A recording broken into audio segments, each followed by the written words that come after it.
ఆంధ్రప్రదేశ్ వాళ్ళకి ఒక investment alert ఏంటంటే రేమండ్ గ్రూప్ ఉంది కదా, వీళ్ళు ఆంధ్రప్రదేశ్లో ఇన్వెస్ట్మెంట్ పెట్టడానికి కొత్త సెంటర్స్ పెట్టడానికి వస్తున్నారు. రేమండ్స్ అనగానే మనకు గుర్తొచ్చేది టెక్స్టైల్స్ కదా, రేమండ్ టెక్స్టైల్స్, కోట్లు, సూట్లు, షర్ట్స్, ప్యాంట్స్ ఇవి కదా.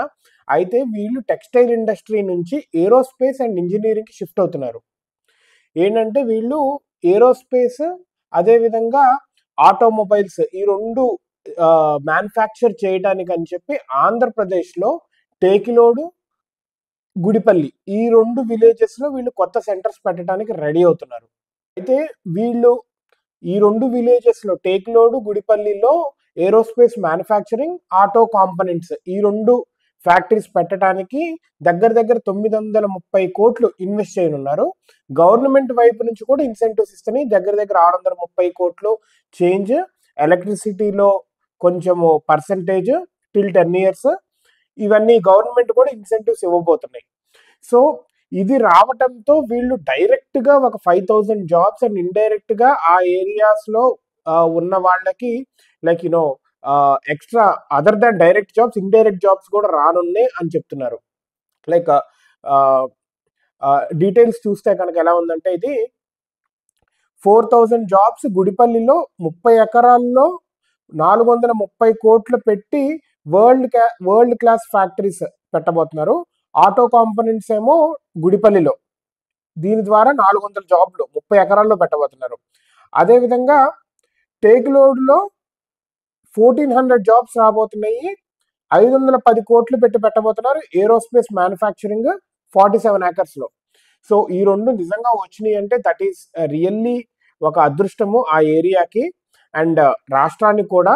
ఎందుకంటే if you see like textile industry నుంచి ఆటోమొబైల్స్ అదేవిధంగా ఏరోస్పేస్లోకి ఎలా మారుతున్నారు అండ్ హైలీ స్కిల్డ్ జాబ్స్ ఎలా పెరగబోతున్నాయి.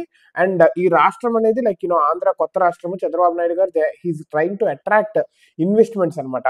బెంగళూరు కారిడార్ మొత్తాన్ని ఏరోస్పేస్కి వీళ్ళు మ్యానుఫ్యాక్చరింగ్కి ఇట్లాంటి మ్యానుఫ్యాక్చరింగ్ హబ్ కింద చేద్దామని ప్లాన్లో ఉన్నారనమాట. అదేవిధంగా లైక్ 30% సబ్సిడీస్ ఇచ్చారు, 495 కోట్లు ఇన్సెంటివ్స్ ఇచ్చారు. అండ్ ఎలక్ట్రిసిటీ డ్యూటీ ఏమో 10 years దాకా ఎగ్జంప్షన్ ఇచ్చారనమాట under its aerospace and defence policy 4.0 కింద. అయితే ఈ సబ్సిడీస్ ఇవ్వటం అనేది బేసికల్లీ ఫ్యాక్టరీస్ వస్తున్నాయి, జాబ్స్ క్రియేట్ చేస్తున్నాయి, ఇవన్నీ చేస్తున్నాయి కదా. They expect cess basically special economic zones ఇట్లాగా దాంట్లో ట్రాఫిక్, పవర్ కానీ రెంటల్ కానీ లైక్ గవర్నమెంట్కి ఇచ్చే రెంట్స్ కానీ ఇవన్నీ తక్కువ ఉంటాయి కాబట్టి దే ట్రై టు లైక్ వాళ్ళకి తక్కువ ఛార్జీలు పడితే వాళ్ళు ఎక్కువ. ఇప్పుడు మనమే ఒక సంథింగ్ షాపు ఏదో పెట్టాలనుకుంటున్నాము, అది మనకి తక్కువ దొరికింది అనుకోండి, మనకి ప్రాఫిట్ ఎక్కువ వస్తుంది. So that we can expand more. Same అది కూడా లైక్ హైదరాబాద్లో ఇవన్నీ ఎకనామిక్ జోన్స్ అని అంతే కదా. మనకి అక్కడ ఉప్పల్లో ఇప్పుడు టాటా సినర్జీ పార్క్ ఇవన్నీ ఎకనామిక్ జోన్సే కదా. సో ఇట్లా ఇస్తే అవి వస్తాయి అనమాట.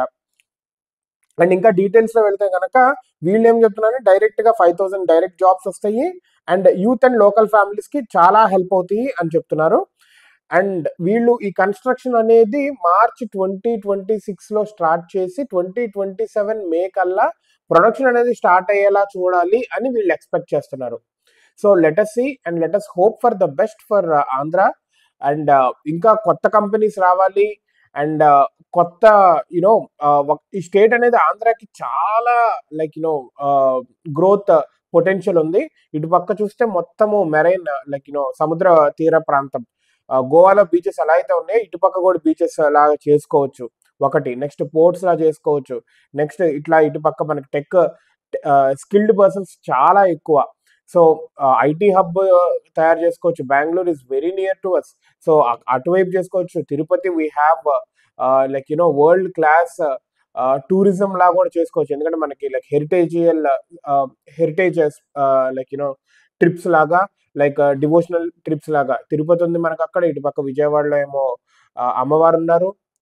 there is a lot to grow. Let us hope for the best and let us see like how the Raymond conversion from textile industry to technical and automobile and aerospace industry ఈ conversion అనేది ఎలా ఉండబోతుంది అనేది కూడా చూద్దాము. Let's hope for the best.